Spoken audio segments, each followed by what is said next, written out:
Yaakov, en préparation de sa rencontre avec Esav, envoie des messagers, avec un message et de nombreux cadeaux pour apaiser son frère.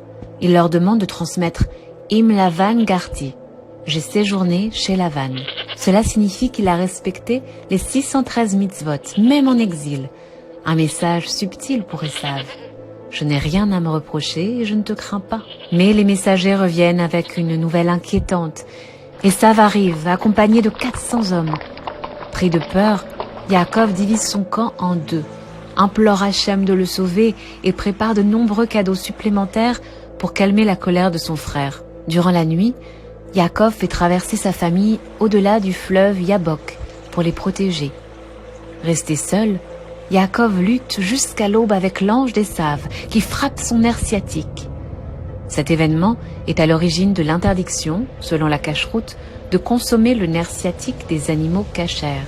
L'ange bénit Yaakov et le nomme Israël, un nom qui incarne sa mission divine. Lors de sa rencontre avec Esav, Yaakov se prosterne 7 fois, non devant Esav, mais devant la présence divine. Esav tente de le mordre au cou, mais Yaakov est protégé. Son cou devient dur comme du marbre, brisant les dents d'Esav. Yosef, encore jeune, montre un amour et une protection sans faille pour sa mère Rachel, se plaçant devant elle pour qu'Esav ne la voie pas. En retour, Yosef fut récompensé par une grâce spéciale et protégé du mauvais œil. Yaakov avait caché sa fille Dina pour éviter qu'Esav ne la prenne pour épouse. Mais selon les sages, il fut puni, car il aurait dû croire en la force spirituelle de Dina, qui aurait peut-être pu influencer Esav et le ramener sur le droit chemin. Après leur rencontre, Esav propose à Yaakov de voyager ensemble, mais Yaakov décline, prétextant la lenteur de son camp. Esav repart alors vers Séhir, tandis que Yaakov s'installe à Sukkot, près de Shrem, marquant ainsi leur séparation. Après cette séparation, un drame éclate. Dina, la fille de Yaakov, est prise de force par le fils du gouverneur, Shrem, qui souhaite l'épouser.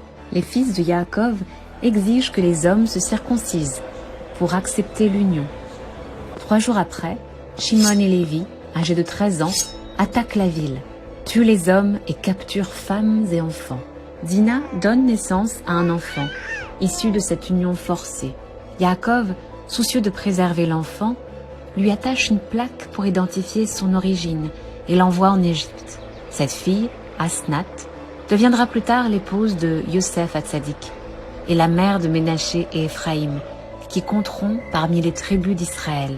Après cet épisode, Hachem demande à Yaakov de se rendre à Béthel pour offrir des sacrifices de remerciement.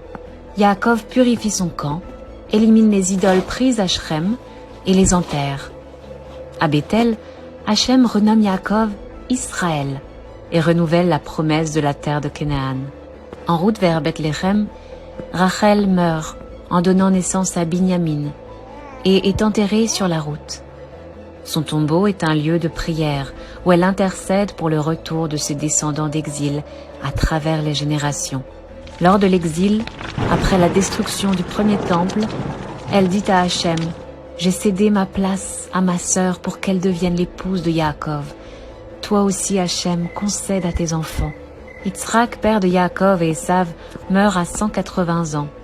Il est enterré par ses 2 fils dans la grotte de Marpella à Hebron, aux côtés d'Abraham, Sarah, Adam et Ève. La paracha se termine par la description des descendants d'Esav et de leur prince, établis à Séhir, et mentionne la naissance d'Amalek, fils d'Éliphaz et de Timna, annonçant les futures confrontations avec Israël. Shabbat Shalom à tous. Partagez cette belle histoire et rendez-vous la semaine prochaine pour une nouvelle aventure dans la parole.